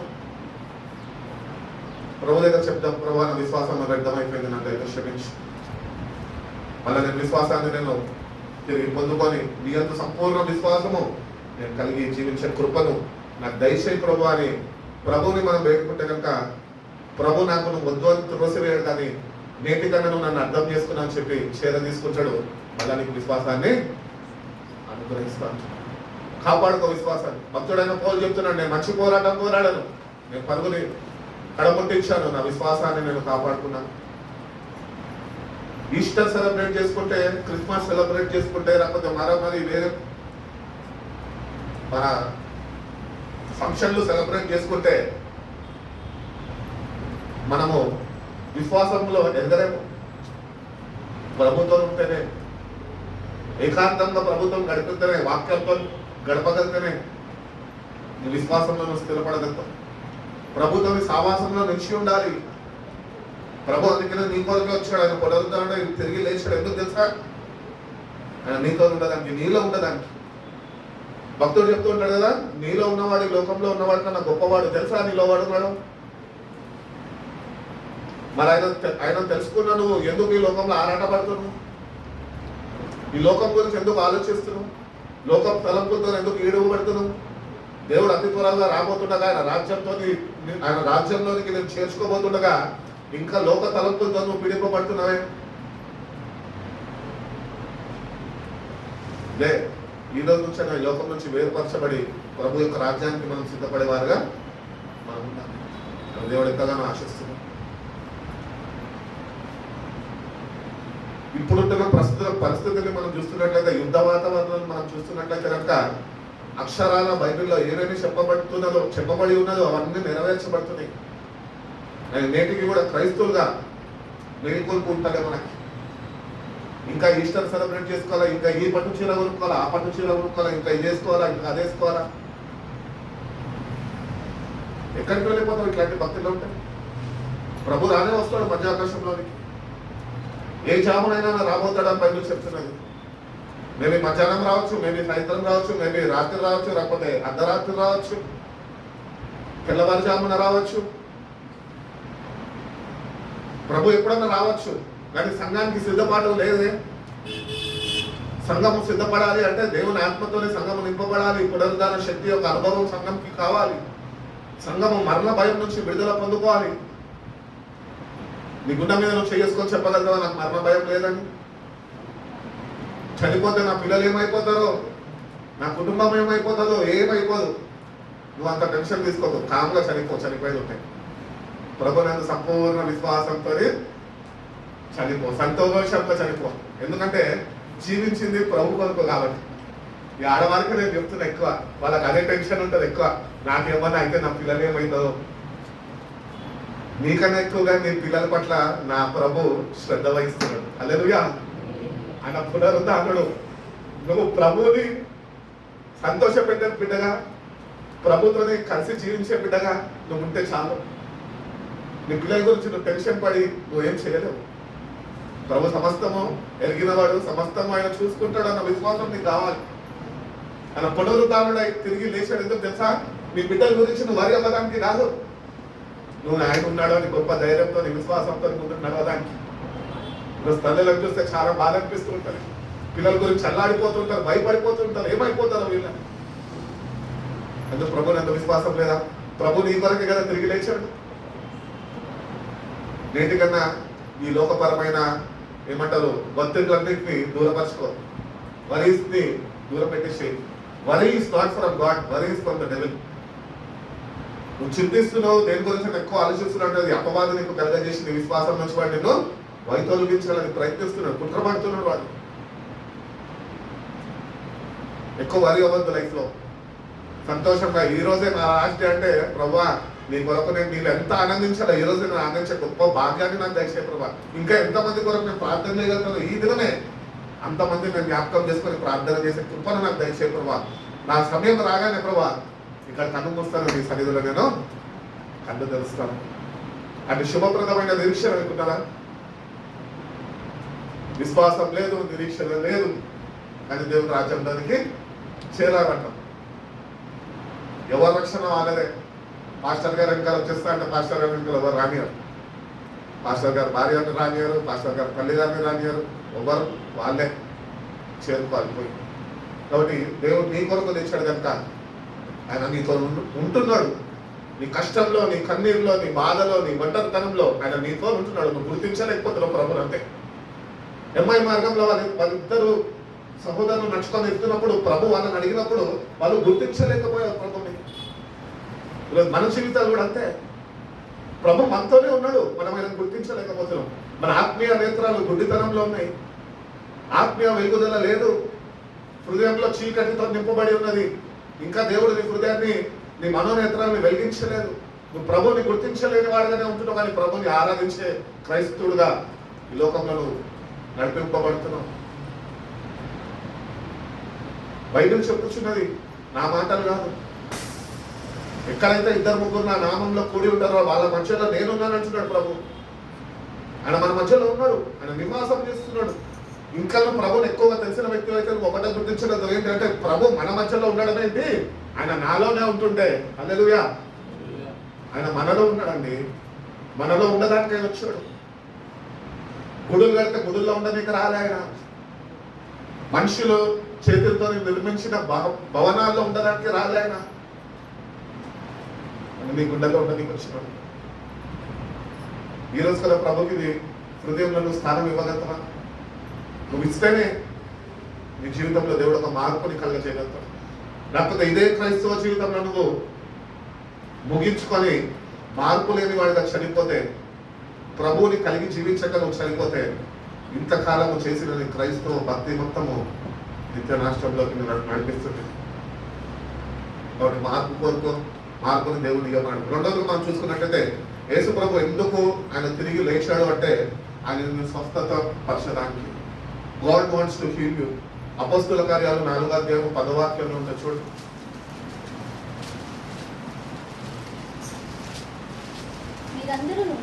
అమ్మా, ఇశ్రాయేల్ ప్రజలందరూ తెలుసుకోవాల్సింది ఏమనగా మీరు సిలువ వేసినట్టు మృతులలో నుండి దేవుడు లేపినట్టు నజరేయుడైన యేసుక్రీస్తు యొక్క నామంలోనే మీరు స్వస్థత పొందిరి. మీ ఎదుట నిలిచి ఉన్నాడు. కాబట్టి పేతురు అక్కడ ఉన్న 40 సంవత్సరాల నుంచి పడి ఉన్న వాడిని ఆయన లేవనెత్తున్నాడు. ఎట్లా లేవనెత్తున్నాడు కదా? పాపం ఆయన చూస్తా ఉన్నాడు మందిరంలో కూర్చొని, శృంగారపు మందిరంలో, ఆ దేవాలయంలో కూర్చొని. పేతురు ఇంకా యోహాన్ని చూస్తున్నాడు, ఏమన్నా ఇస్తారేమో వీళ్ళు, నా బతుకు తీరు ముందుకి కొనసాగుతుంది, వీళ్ళు ఎవరో రిచ్ పీపుల్ ఉన్నారు, వీళ్ళు కొంచెం బంగారం ఏదో ఒకటి ఇస్తారులే. ఆ కాలంలో ఎక్కువ ధనవంతులంట బంగారం వెండి పెట్టుకొని ఉంటున్నారు, వాళ్ళ దగ్గర ఎక్కువ కరెన్సీ పెట్టుకొని ఉంటారు కాదంట. కాబట్టి బంగారం ఏమన్నా ఇస్తాడేమో అని ఆయన కొరకు చూస్తా ఉన్నారట ఆయన వైపు. కానీ నువ్వు అడిగినట్టు నా దగ్గర వెండి బంగారం లేవు, కానీ నా దగ్గర ఒకటి ఉన్నది, అది నేను నీకు ఇస్తున్నా. నజరేయుడైన యేసుక్రీస్తు నామంలో నువ్వు లే అంటే లేచి అంటే. That is the resurrection power hidden in the name of Jesus. ఆయన పేరులోనే పునరుద్ధార శక్తి ఉన్నది. ఆయన పేరుని ఉచ్చరిస్తున్నావు కానీ పునరుద్ధార శక్తిని నువ్వు తెలుసుకోలేకపోతున్నావు. పేతురు దగ్గర ఏముందండి? పేతురు నీలాంటాడు, నాలాంటాడే. ఏముంది పేతురులో? ప్రభు ఏర్పరచుకున్నాడు. ఈరోజు సేమ్ మనం కూడా ఏర్పరచుకున్నాడు. పేతురులో ఉన్న పునరుద్ధార శక్తి మనలో లేదు, అంతే డిఫరెన్స్. ఎందుకు పేతురుకి పునరుద్ధార శక్తి అంత గొప్పగా దేవుని ఆత్మతో నింపబడ్డాడంటే ప్రభుత్వం అంటే సావాసము మెయింటైన్ చేసింది. అంటే సావాసంలో ప్రభుత్వం నిలిచిండు, ప్రభు మీద ఆధారపడ్డాడు. ప్రభు మీద సంపూర్ణ విశ్వాసము పేతురు యోహాన్లు కలిగి ఉన్నారు శిష్యులు కనుక. ఈరోజు దేవుని శిష్యులుగా మనం ఉంటున్నామే, ఆయన వెంబడిస్తున్నామే. పేతురు యోహాను వాళ్ళ సిలువని వాళ్ళు ఎత్తుకొని క్రీస్తు వెంబడించారు. ఈరోజు మనం ఏం పొరపాటు చేస్తున్నాం తెలుసా? పునరుద్ధార శక్తిని గుర్తించలేని పెద్ద పొరపాటు ఏంటి తెలుసా? మన సిలువను ఎత్తుకొని మనం ఆయన వెంబడించలేని వాళ్ళు మనం. మన సిలువను మనం ఎప్పుడు ఎత్తుకుంటామో, ఎప్పుడు జ్ఞాపకం చేసుకుంటాం తెలుసా? కేవలం గుర్తుపెట్టే. వాళ్ళు వెంబడించారు ప్రభు యొక్క పరిశుద్ధతను వాళ్ళు కలిగి జీవించారు. ఆ ప్రభు యొక్క పరిశుద్ధత పేతురు యోహాన్లో ఉంది కనుకనే పేతురు గారు ఒక మాట చెప్పగానే పునరుద్ధార శక్తితో 40 సంవత్సరాలండి, ఒక సంవత్సరం కాదు. ఇమాజిన్ 40 years అడుక్కొద్దుంటుండే అక్కడ మందిరంలో కూర్చొని 40 సంవత్సరాలు. ఆయన డిసైడ్ అయిపోయి ఉంటాడు ఏమనంటే, ఇక్కడే ఇన్కమ్ బాగుంది, అందరూ వస్తున్నారు, డబ్బు కూడబెట్టుకుంటారు, మా మనవాడికి మనరాలకి కూడబెడుతున్నా అని చెప్పి వాడికి ఎప్పుడు ఇంకా బాగుపడాలన్న ఆలోచన వాడికి లేదు. యేసయ్య వచ్చి లేకుండా కాదు, యేసయ్య నామము ఉచ్చరింపబడితేనే కార్యము జరిగింది. ఆయన నామంలోనే దాగి ఉంది పునరుద్ధార శక్తి. ఈరోజు ఇంకా నువ్వు యేసయ్య నామం నువ్వు తెలుసుకోక దానిలో దాగి ఉంటున్న శక్తి నువ్వు ఎక్స్పీరియన్స్ చేయలేకపోతుంటే కనుక నేటి నుంచి ఉన్న ప్రభు నన్ను స్వస్థపరచు. ఆయన గాయాల చేత మనకి స్వస్థత అని యెషయా 53 చెప్తున్నది. ఆయన గాయపరచబడ్డాడు దేనికి తెలుసా? నేను స్వస్థపరచడానికి. ఎక్కడి నుంచి దేని నుంచి స్వస్థత పొందుకోవాలి తెలుసా? పాపము నుంచి స్వస్థతని కావాలి. పాపపు స్థితి నుంచి పరిశుద్ధతలోనికి నువ్వు రావాలని ఆయన గాయపరచబడ్డాడు. కాబట్టి సెకండ్ గా ప్రభు ఎందుకు లేపబడ్డాడు అంటే God wants to heal you. దైవిక స్వస్థతతోనే ఆయన నిన్ను ఆయన స్వస్థపరచాలని ఆశపడుతున్నాడు. హీలింగ్స్ అనగానే పరిగెడతారు మన క్రైస్తవులు సేవకుల దగ్గరికి. హీలింగ్స్ ఎవరో హీలింగ్ చేస్తే రాదు, ప్రభు అక్కడ వాళ్ళ ద్వారా పని చేస్తే హీలింగ్ అవుతుంది. నీకు విశ్వాసం లేదు ప్రభు మీద, నువ్వు ఇక్కడికి పోయి ఎవరితో ప్రార్థన చేయించుకున్న కార్యం ఎందుకు జరుగుతుంది? నీలో విశ్వాసం లేనప్పుడు నమ్ము ప్రభువు నీ కొరకే వచ్చాడు, నీ కొరకే పునరుద్ధానానికి తిరిగి వచ్చాడు. నిన్ను స్వస్థత పరచడానికే. ఈ రోజు కన్నా దేవుని దగ్గరకు వస్తే మనం దేవుని అడుగు, ప్రభా ఈ పాపిష్టి జీవితాన్ని నువ్వు స్వస్థపరచయ్యా, నీ పునరుద్ధాన శక్తితోని నన్ను నింపయ్యా అని దేవుని మనం వేడుకుంటే కనుక దేవుడు తప్పక మనకి సహాయం చేస్తాడు. మూడవదిగా ప్రభువు మన కొరకు ఎందుకు లేచాడు అంటే నిత్య జీవము ఇవ్వడానికి ఆయన లేచాడు. అంటే దేవుని నమ్ముకున్న మనము, విశ్వసించిన మనం ఏదో ఒక సందేహంలో ఉండిపోతామేమో అని ఆయన సమాధిలో ఉండలేదు, కానీ సమాధి నుంచి తిరిగి లేచాడు. ఆయన చెప్తున్నాడు జీవితం ఇది కాదు కానీ చనిపోయినాక ఇంకొక జీవితం ఉన్నది, అదే నిత్య జీవము అని. ఇటర్నల్ లైఫ్ నీకు ఇవ్వడానికి ఆయన తిరిగి లేచాడు. యోహాను సువార్త 11వ అధ్యాయము 25 నుంచి 27 వాక్యాల్లో ఉంటుంది చూడండి. అందుకు యేసు పునరుత్థానమును జీవమును నేనే, నా యందు విశ్వాసం ఉంచువాడు చనిపోయినను బ్రతుకును. చదవమ్మ. బ్రతికి నా యందు విశ్వాసం ఉంచు ప్రతివాడును ఎన్నటికీ చనిపోడు. ఈ మాట నమ్ముచున్నావా అని ఆమెను అడిగాను. ఆమెను అడిగిన పక్కకు పెట్టి ఈరోజు నిన్ను అడుగుతున్నాడు. God is asking you today. పునరుద్ధానము జీవము నేనే, నా యందు విశ్వసించిన వాడు చనిపోయినను బ్రతుకుతాడంట. ఒకవేళ ఏమంటున్నాడు ఇంకొక మాట అక్కడ, బ్రతికినను బ్రతికి నా యందు విశ్వాసం ఉంచి, నా బ్రతికి ఉండి ఆయన యందు విశ్వాసం ఉంచిన వారు ఎన్నటికీ చనిపోరంట. కాబట్టి ఇటర్నల్ లైఫ్ అనేది ఒకటి ఉన్నది, నిత్య జీవము. అది దేవుని ప్రేమించే వారికి, ఆయన సంకల్పం చొప్పున పిలువబడని వారికి సమస్తము మేలుకూర్చబడి జరుగుతున్నది అని వాక్యం చెప్తుందే. అది నీ జీవితంలో వచ్చే దినాల్లో ఏదో జరుగుతుంది, ప్రభు సహాయం చేస్తున్నా అనుకోవద్దు. దాని గురించి మాట్లాడతారు ఆయన, నిత్యత్వం గురించి మాట్లాడుతున్నాడు. God was talking about the eternal life which he wants to give you. ఇది లోకం కాదు బిడ్డ, ఇంకొకటి ఉన్నది, నా రాజ్యము, నిత్య జీవం అంటే ఒకటి ఉన్నది. అది ఉంది అని మీకు తెలియపరచడానికే నేను తిరిగి లేచాను అంటున్నాడు. సిద్ధపడుతున్నాను నిత్య రాజ్యానికి. సిద్ధపాటు ఉన్నదా? సిద్ధపాటు కలిగి జీవించాలి మనం. దేవుని అడగాల, నాకు సరైన సిద్ధపాటు దయచేయి ప్రభా. ఎప్పుడు మరణం సంభవిస్తుందో మనకు తెలియదు. ఏ పార్టీది రాని జీవితం అని అడుగుతున్నాడు దేవుడు. ఇంతలోనే కనబడి ఎంతలోనే మాయమైపోయి ఆవిరి వంటిది రా మీ జీవితం అంటున్నాడు. ఇప్పుడు నీ కళ్ళ ముందు కనిపిస్తున్నాయి, ఇంకా సెలవులో నేను కనిపించకపోయినాను అనుకో, నాకైతే నాలో కాన్ఫిడెన్స్ ఉన్నది, నాలో ఆ నిరీక్షణ నాకున్నది, నేను ప్రభు రాజ్యంలో ఉంటాను. అట్టి పశ్చాత్తాప హృదయము కలిగి జీవించాలి మనం. ప్రతినిత్యము ఎక్కడ మనము పాపక్షమాపణ పొందుకోక నశించిపోతామేమో అని మనం జాగ్రత్త చూసుకోవాలి. ప్రభుని ప్రతినిత్యము స్మరిస్తూ మన ప్రభు మీద మన మనసును నిలిపి మన మదిలో ఆయన కలుస్తూ ఆయన అనుగ్రహించే నిత్య రాజ్యము యొక్క ఆలోచనను కలిగి ఉండాలి. బాప్తిజం తీసుకున్నా, రక్షణ పొందేసుకున్నా, చర్చకు వెళ్తున్నా, పాస్టర్ గారికి దశంభాగం ఇచ్చేస్తున్నా, అన్నదానం చేసేస్తున్నా చర్చలో. ఇవన్నీ చేస్తే నిత్యరాజ్యం రాదు. ప్రభువుని నువ్వు గుర్తెరిగితేనే, ప్రభు యందు నువ్వు విశ్వాసం ఉంచితేనే. పునరుద్ధానము జీవము నేనే అని చెప్పాడు ప్రభు. నువ్వు అట్టి రీతిగా నువ్వు ఆయన యందు నువ్వు విశ్వసించగలితేనే.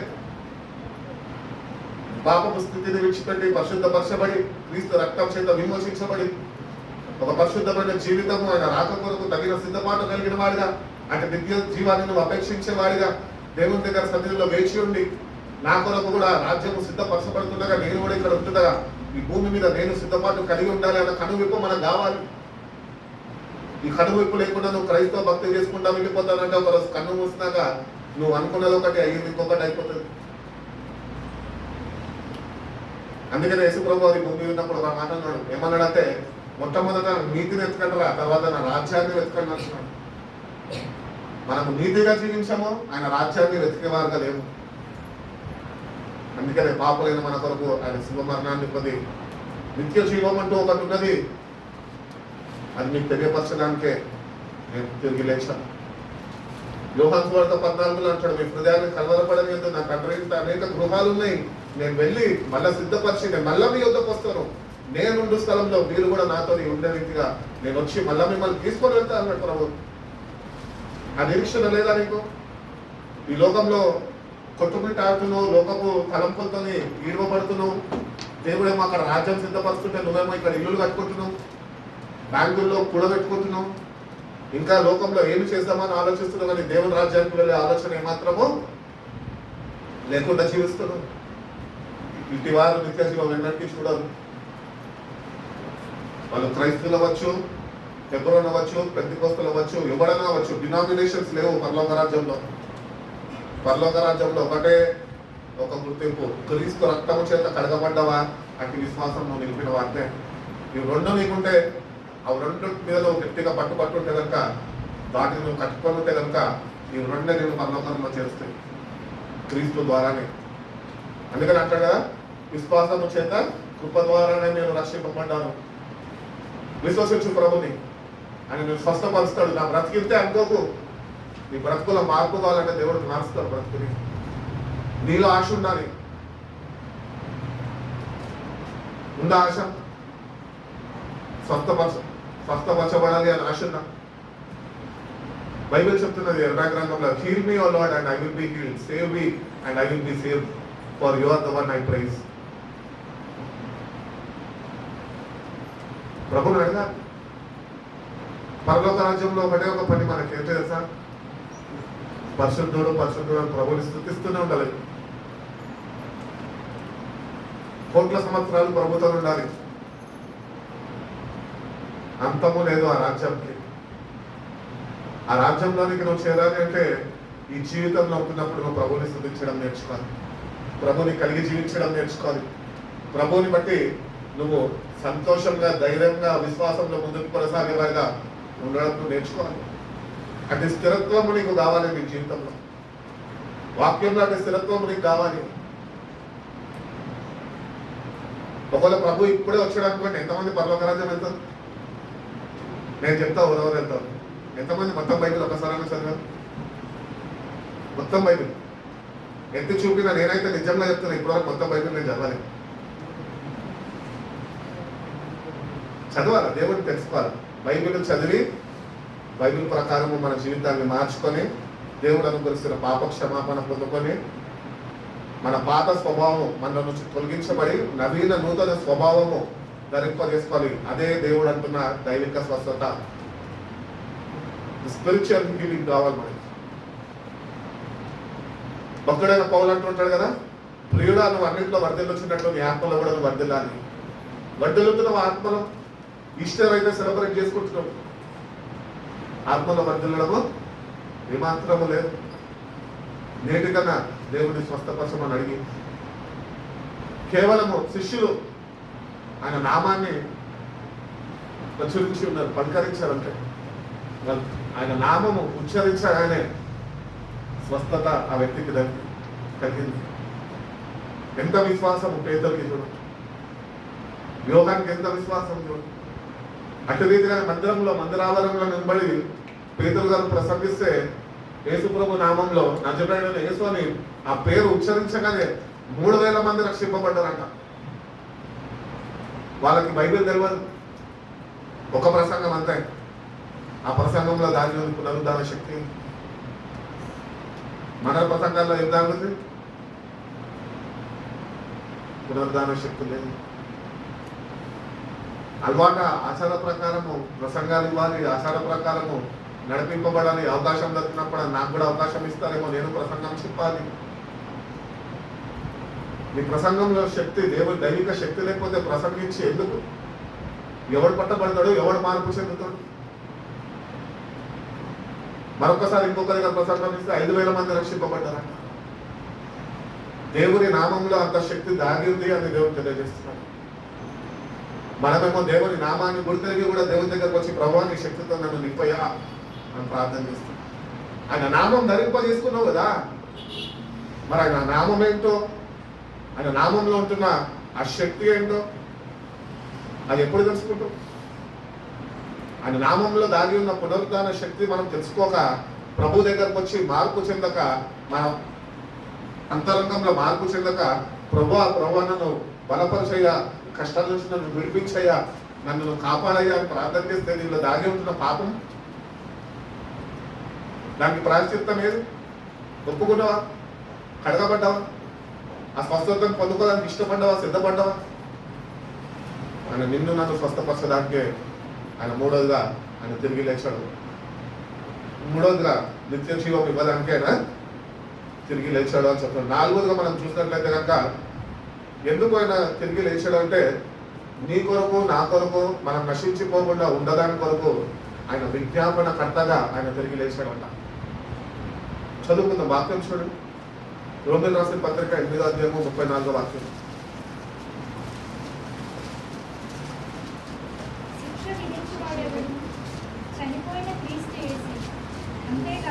అమ్మా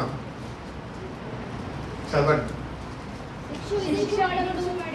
శిక్ష విధించువాడెవడు? చనిపోయిన క్రీస్తు యేసే. అంతేకాదు మృతులలో నుండి లేచిన వాడును,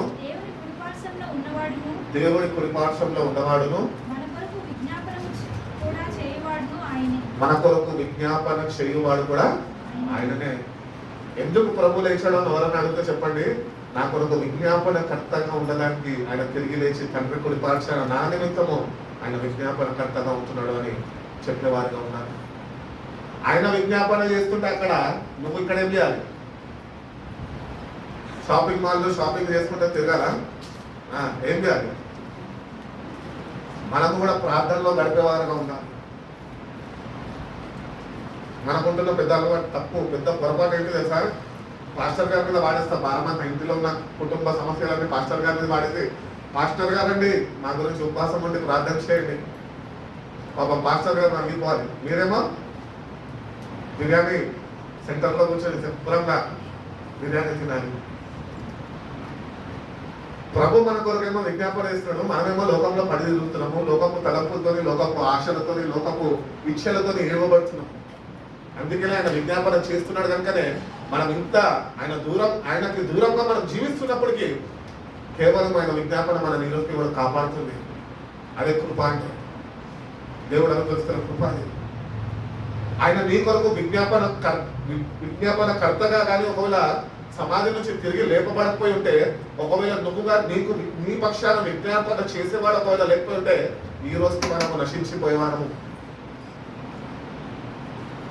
నేనేమాత్రం మంచివాడిని కాదు, మీరేమాత్రం మంచివాళ్ళు కాదు, మనలో ఏ మనిషి లేదు, నీతిమంతుడు ఒకడు లేడు అని బైబిల్ చెప్తుంది. కానీ దేవుడు నేను నీతిమంతుడుగా, ఆయన కుమారుడు యొక్క మరణములో నుంచి నేను నీతిమంతుడిగా చూస్తున్నాడు. కాబట్టి ఆయన విజ్ఞాపన కర్తగా, ఆయన మధ్యవర్తిగా ఉండి ఆయన విజ్ఞాపన చేస్తున్నాడు కనుకనే ఈరోజు మన నీతిమంతులు మనం చెప్పగలుగుతున్నాం. Jesus rose to intercede for us. ఆ ఇంటర్సెషన్ మీకు ఉందా? ఇంటర్సెషన్ అంటే ఏంటి? ఇంటర్సెసరీ ప్రేయర్స్ అని పెడతాం. అంటే ఇతరుల గురించి దేవుణ్ణి వేడుకొని వాళ్ళ నిమిత్తము నువ్వు ప్రార్థన చేయడం. అనుభవం నీకున్నదా? ప్రార్థన చేసుకునే అనుభవమేమో మనకు ఉండదు. ఇంకా ఇంటర్సెషన్ ఏం చేస్తాం? Intercede for others. ఇప్పుడు ప్రభు అది చేశాడు, పునరుద్ధరణ తిరిగి లేచాడు. నీ కొరకు నా కొరకు ప్రాణం దారపోసాడు కదా. ప్రాణం దారపోసి నిత్య జీవం ఇవ్వడానికి వచ్చి, నిన్ను స్వస్థపరచడానికి వచ్చి, అంత మాత్రమే కాక మధ్యవర్తిగా ఆయన నుండి ఆయన ఇంటర్సీడ్ చేస్తున్నాడు. ఇంటర్సెసరీ ప్రేయర్స్ మనం నేర్చుకోవాలి. ఆడవారు ఇంట్లో పొద్దున్నే హస్బెండ్ వెళ్ళిపోగానే ఫోన్ పట్టుకొని కూర్చుంటారు, సీరియల్ పెట్టుకొని కూర్చుంటారు, వంట ఉన్నాడ వాడేస్తారు, కాలక్షేపం చేస్తుంటారు. ఇంటర్సెషన్ చేయి. నీ బిడ్డల నిమిత్తం నువ్వు ప్రార్థన చేయి. నీ కుటుంబంలో ఇంకా రక్షణ లేని వారంటే వారి గురించి విజ్ఞాపన చేయి. కన్నీళ్లు విడు. దేవుడు ప్రతి ఒక్కటి నేను గమనిస్తున్నాడు, ఏమేం చేస్తున్నావు. బిడ్డల్ని కంటే సరిపోదు. బిడ్డల గురించి ప్రార్థిస్తున్నావు. బిడ్డల యొక్క ఆత్మరక్షణ విషయంలో ప్రార్థిస్తున్నావు. వాళ్ళు ఎక్కడేమో తప్పిపోతున్నారేమో ప్రార్థిస్తున్నావు. అపవాది అయిన సాతాను యొక్క కబంధ హస్తాల్లో వాళ్ళు పట్టబడిపోయి ఈడవబడతారే, పొద్దుకున్న రక్షణ పోగొట్టుకుంటారే, నా బిడ్డలు నేను పరలోక రాజ్యానికి చేరితే నా బిడ్డలు నరకం కూడము, ఏమైనా బాగానే ఉంటుందా అని ఎప్పుడైనా ఆలోచించాం?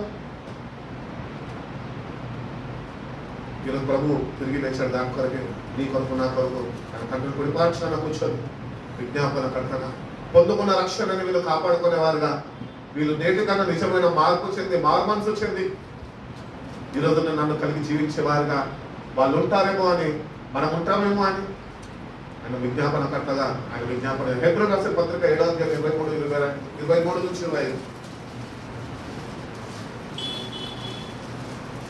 మరియు ఆ యాజకులు మరణము పొందుట చేత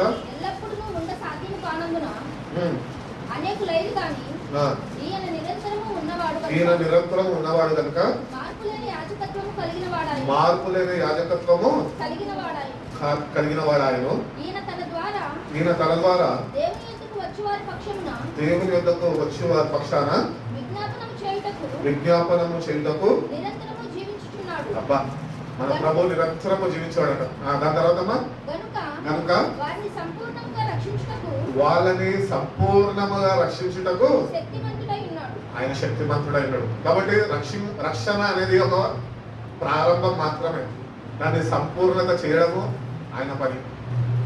నువ్వు ఆయనతో ఉంటే నువ్వు పొందుకున్న రక్షణ సంపూర్ణతలోనికి నడిపిస్తావు. నువ్వు లోకంలో ఉంటే పొందుకున్న రక్షణ వ్యర్థమైపోతుంది. కాబట్టి ఆయన జీవించుచున్నవాడు, he is ever living and is living because he wants your salvation to be finished. నీ రక్షణని సంపూర్తి చేయడానికి ఆయన ఏమి యాజకుడు పిలుస్తున్నారా? ఏమి యాజకత్వమా? మార్పు లేని యాజకత్వం కలిగిన వాడ.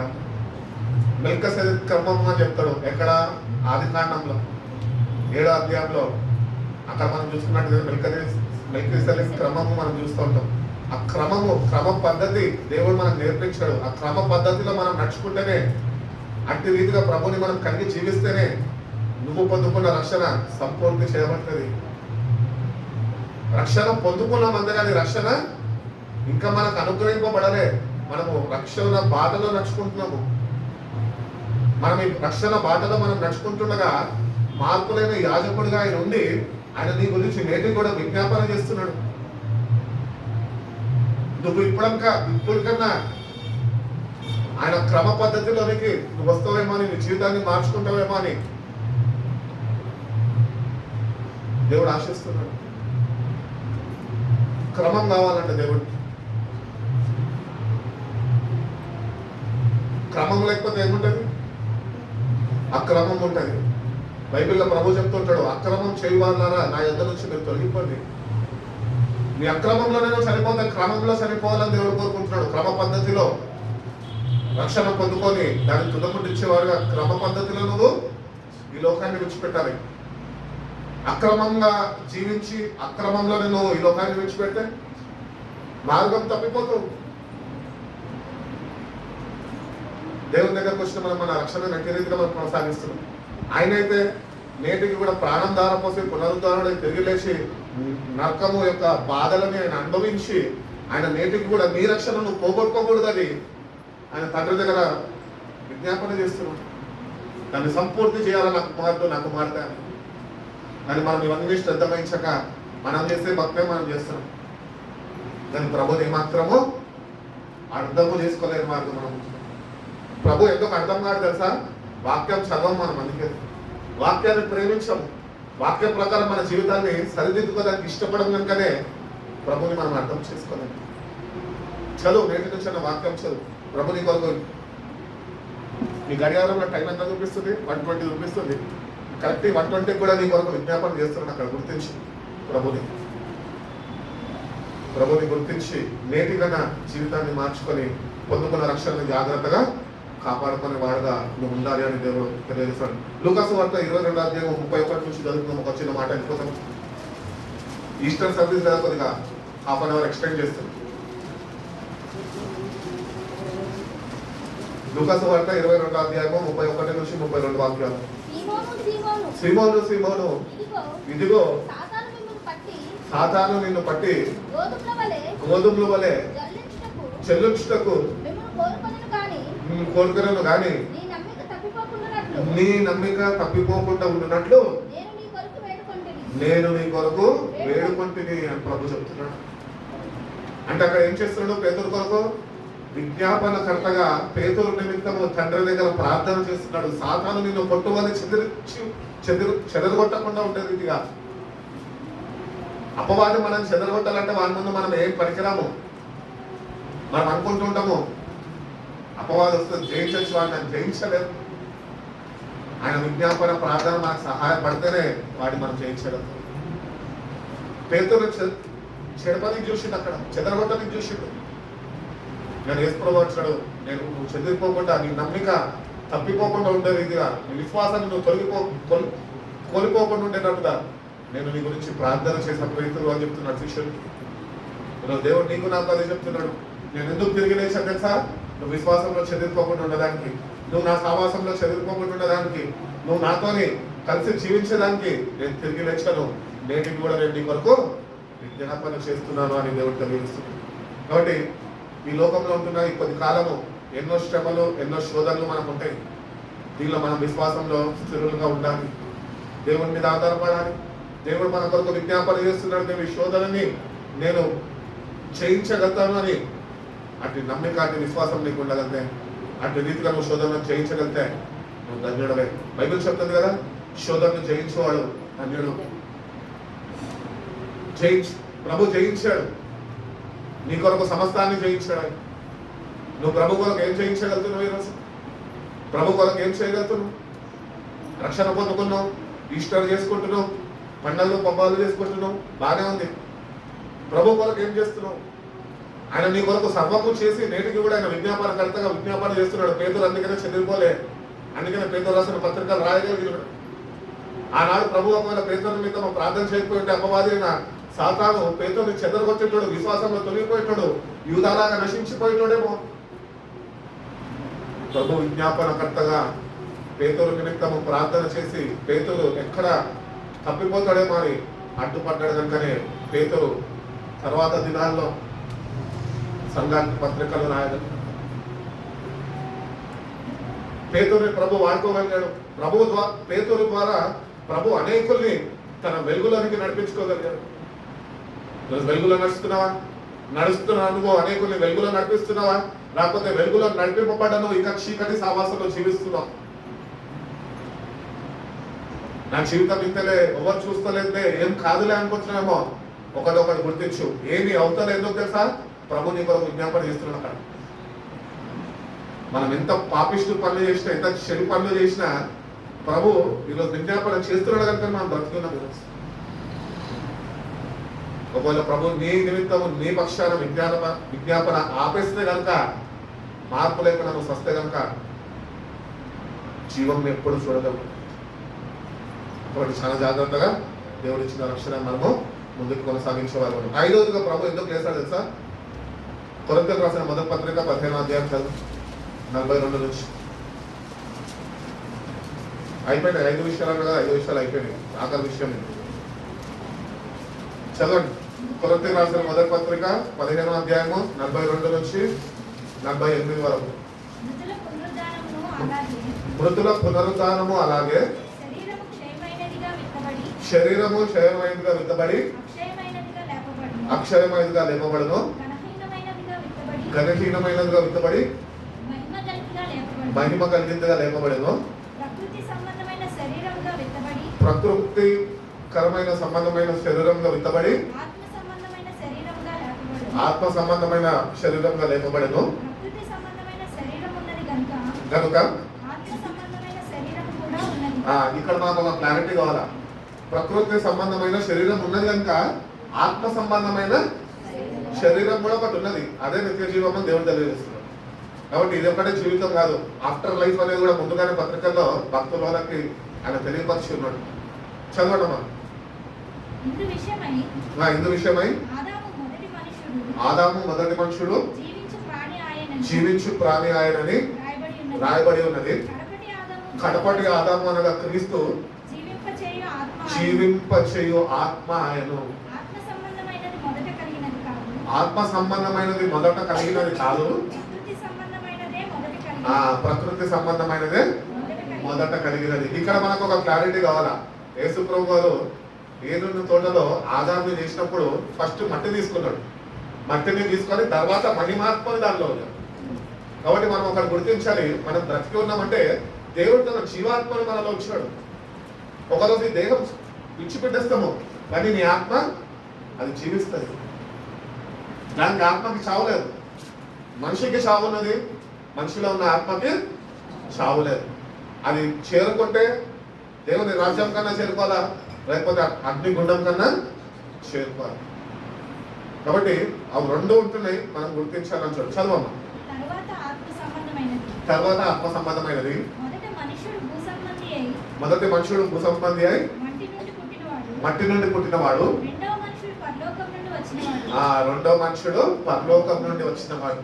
మట్టి నుండి పుట్టినవాడు ఎవడు? మట్టి నుంచి పుట్టిన వారు అట్టి వారే. పరలోక సంబంధి ఎట్టివాడు? పరలోక సంబంధం కూడా అట్టివారే. యోహాను సువార్త 8వ అధ్యాయంలో ప్రభు అంటున్న చక్కటి మాట ఏంటంటే, నేనే జీవాహారము పరలోకం నుండి దిగి వచ్చి ఉన్నాను అంటున్నాడు. I'm the bread of life who came down from heaven for you. నీ కొరకే. ఆ జీవాన్ని ప్రతిదినము ప్రభు దగ్గర నుంచి పొందుకుంటున్నావా? ఆ జీవవాక్యాన్ని నువ్వు హృదయానికి పండిస్తున్నావా? ఆత్మ బలాన్ని పొందుకుంటున్నావా? ఆత్మ సంబంధులే ప్రభుని అర్థం చేసుకోగలుగుతారు, ప్రకృతి సంబంధులు ప్రభుని అర్థం చేసుకోలేరు. అందుకనే ప్రకటన గ్రంథంలో అంటాడు, చెవి ఉన్నవాడు ఆత్మ చెప్పున్నది వినుదు కాక అంటున్నాడు. ప్రభు ఏం చెప్తున్నాడు, నువ్వు ఏం చేస్తున్నావు, నువ్వు ఏం వింటున్నావు? ప్రకృతి సంబంధిగానే ఉంటున్నావేమో, ఆత్మ సంబంధిగా నువ్వు ఉండాలని ప్రభు కోరుకుంటున్నాడు. దేవుని ఆత్మ నీలో ఉన్నది నువ్వు గుర్తించాలి. నీ ఆత్మ పోషింపబడాలి వాక్యంతో, నీ ఆత్మ దేవుని శక్తితో నింపబడాలి. నీ అంతరంగ పురుషుడు లోపల నూతనపరచబడాలి. పునరుద్ధరణ శక్తి ఒక అనుభవం అప్పుడే వస్తుంది నీకు. కాబట్టి ప్రతి ఒక్కరం ఒకరు చనిపోతాము. మనలో ఉంటున్న ఆత్మ మన దేహం విడిచిపెట్టి వెళ్తుంది. ఏ రూట్లో వెళ్తుంది అన్నది నువ్వు ఇప్పుడే తెలుసుకోవాలి. కుప్పటిపల్లి పోతుందా, కోటికి పోతుందా? కోటి అనగా పైకి ఉంది కాబట్టి పరలోకము, కుప్పటిపల్లి అనగా ఎంత ఉంది కాబట్టి నరకము. ఒకటే గుర్తించి అర్థం కావాలని చెప్తున్నా. కుప్పటిపల్లి వాళ్ళు నరకస్తులు అని చెప్తాను నేను. అర్థమవుతుందా? కోటిలో ఉన్న వాళ్ళందరూ పరలోకస్తులు అని చెప్తాను నేను. మీకు అర్థం కానీ చెప్తున్నా. ఏనాడన్నా ఏ క్షణమైన మనం ఉంటున్న ఈ ఊపిరిని చూడు, ఏదైతే నీలో ఉందో శ్వాస అయిపోతుంది. అంబులెన్స్ పిలిచి 108కి ఫోన్ చేసి, డాక్టర్లకి ఫోన్ చేసి, ఎవడొచ్చి అడ్డుపడినా ఆపలేదు. ప్రభు ఒకడే ఆపగలుగుతున్నాడు. దాన్ని నువ్వు గుర్తించి నేటికన్నా నీ జీవితాన్ని నువ్వు ప్రభుకి అప్పగిస్తే అక్షయమైన వాటిగా కనబడుతున్నాడు. ఇంపెరిషబుల్ గా నేను ఉంచుతాడు. నీ మోటల్ బాడీని ఇంపెరిషబుల్ బాడీగా చేస్తాడు. కాబట్టి we are here to live our life for him. మనం ఇక్కడ ఉంటున్నది ఈరోజు ఎందుకు తెలుసా? ప్రభుని తెలుసుకోవడానికి. What is your purpose in life? ఎందుకు జీవిస్తున్నావు అమ్మా అని అడిగితే ఏం చెప్తాం?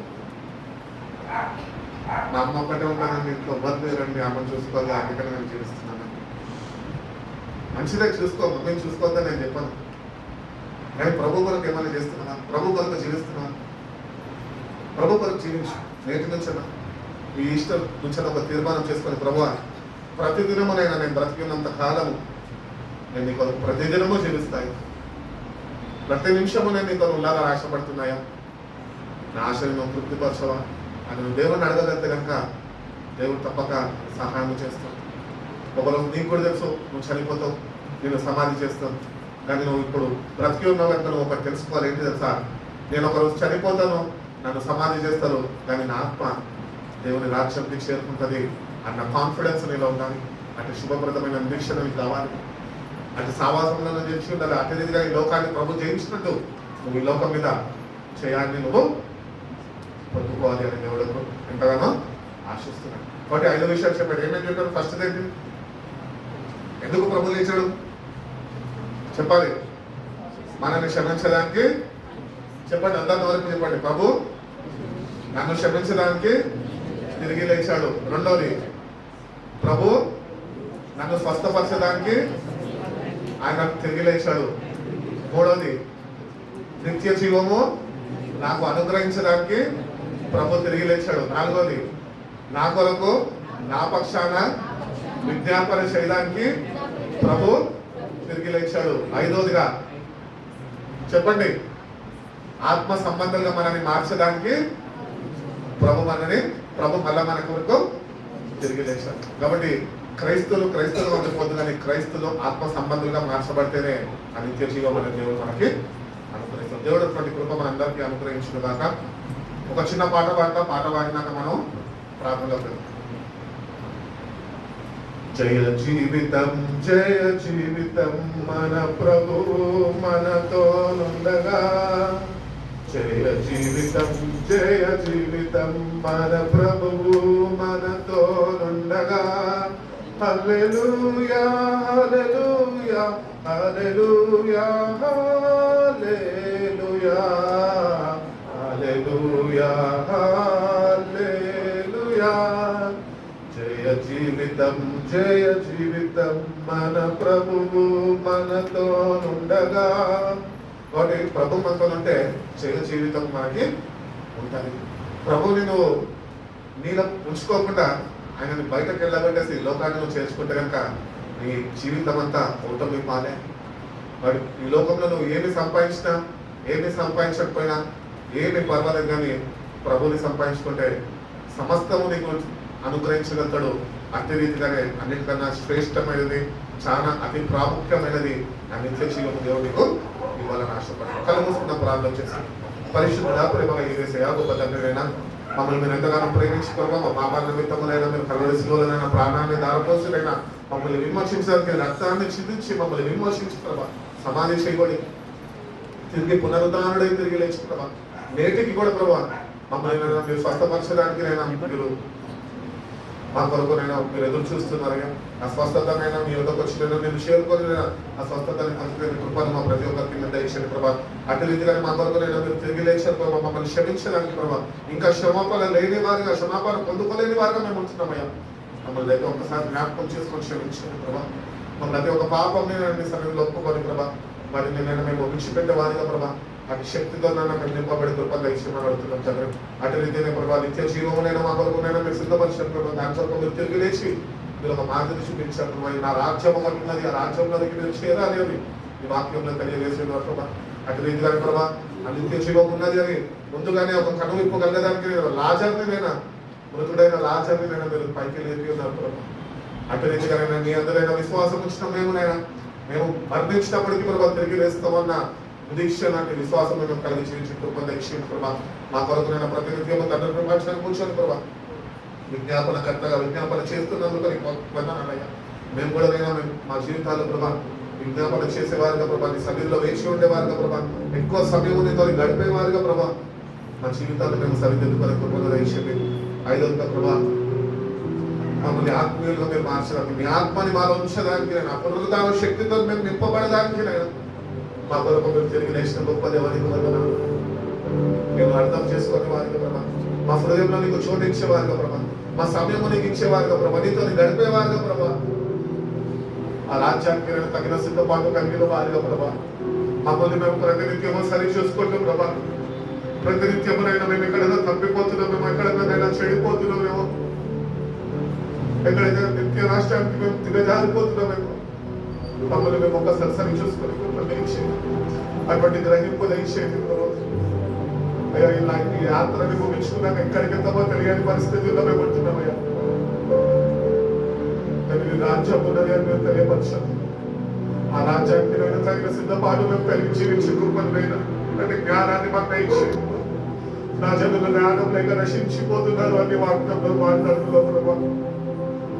ఈ లోక జ్ఞానం కాదు కానీ ప్రభా, మీ జ్ఞానము మేము పొందుకునే వారిగా ప్రభా, మేము పొందుకున్న రక్షణ మేము కాపాడుకునే వారిగా ప్రభా, మీ ఆత్మ సహాయాన్ని మాకు అనుగ్రహించి మీ జీవవాక్యంతో ప్రతినిత్యమునైనా మేము నింపబడి కృపను అనుగ్రహించండి ప్రభా.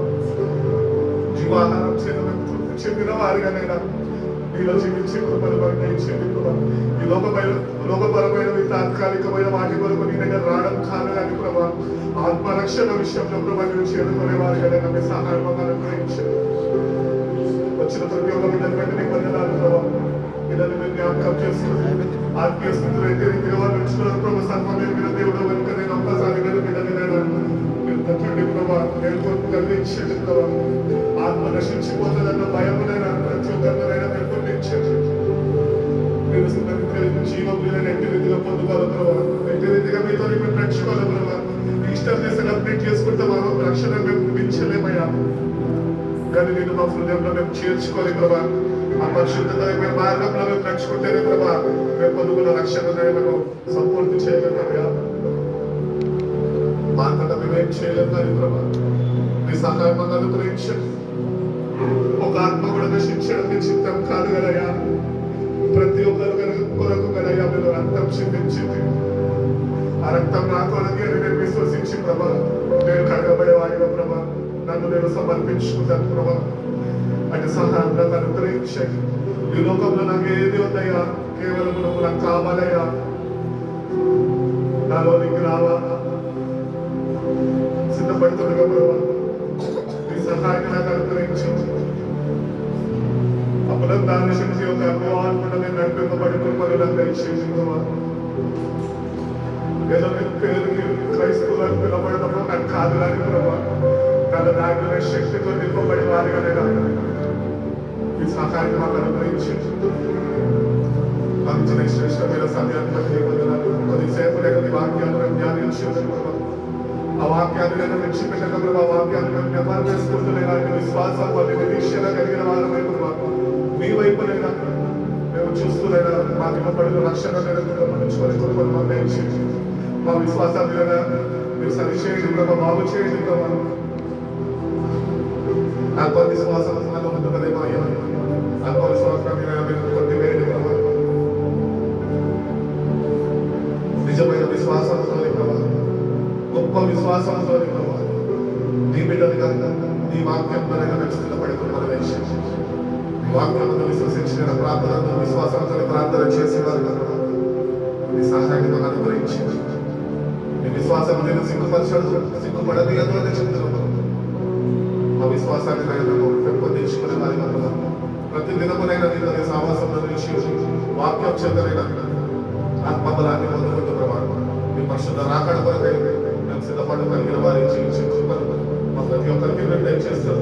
వాక్యాన్ని నేను కలిగించవచ్చు వచ్చిన ప్రతి ఒక్క బిడ్డనైనా మీరు జ్ఞాపకం చేసుకొని మీ చేతులు బిడ్డని మీరు ఆశ్రయించి దృష్టి యొక్క కంటి నుంచి బిడ్డలు మీరు మరుగుపరచండి. ఈ పరిశుద్ధ ఆత్మతో బిడ్డలు మీరు నింపండి. క్రీస్తు అనే బిడ్డ మీరు స్థిరపరచండి. ఈ పరిశుద్ధ రాకడ కొరకునైనా తగిన సిద్ధపాటునైనా ప్రతి ఒక్క బిడ్డకి మీరు అనుగ్రహించిన బిడ్డల యొక్క జీవితం ద్వారా మీరే ఘనత మహిమ ప్రభావాలు పొందుకుంటారు. మరి యేసయ్య పరిశుద్ధ నామంలో ఇప్పుడు అందరూ వచ్చిన